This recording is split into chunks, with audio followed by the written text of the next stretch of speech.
या ताईंना आपण अमृत ज्यूस दिला होता 1-2 महिन्यापूर्वी. तर त्यांना कशा पद्धतीने छान रिझल्ट आलेला आहे आणि कशासाठी त्यांनी घेतलं होतं तर हे आपण त्यांच्याकडूनच ऐकणार आहोत. नमस्कार ताई. नमस्ते. मी मीना गायकवाड चिखलीमध्ये राहते. मला संधिवाताचा खूप त्रास होता आणि मी ॲलोपॅथिक होमिओपॅथिक हे 3 वर्ष औषधं घेतली. पण मला ती औषधं घेतली की तेवढ्या पुरता आराम पडायचा, परत मला त्रास व्हायचा आणि सकाळी मला कुठलंच काम होत नव्हतं. स्वयंपाक येत नव्हता करायला, पीठ मळता येत नव्हतं, भांडी कपडे काहीच करता येत नव्हतं. मग या ताई एक दिवशी मला भेटल्या.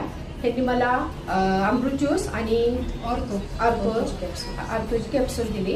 हे मी 1 महिना घेतलं. एका महिन्यातच मला इतका छान रिझल्ट आला ना की मला असं वाटलंच नाही की मला संधिवात होताच म्हणून. इतका छान रिझल्ट आला. आता मी त्या कुठल्याच माझ्या होमिओपॅथिक ॲलोपॅथिकच्या गोळ्या घेत नाही, अमृत ज्यूसच घेते आणि मला वाटतं हे मी आता कंटिन्यू घेणार आहे. मी घेते, तुम्हीही घ्या.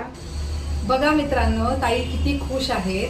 तर हे अमृत ज्यूस हे कोणतंही औषध नाहीये, तर हे फूड सप्लिमेंटरी ज्यूस आहे आणि हे आपल्या शरीराला लागणारे सर्व पोषक घटक मिळवून देण्याचं काम करते आणि जे पण विषारी घटक आहेत आपल्या शरीरामध्ये ते बाहेर टाकण्याचं काम करते आणि म्हणूनच सर्व आजार बरे होतात. हर हर रियांश, घर घर रियांश.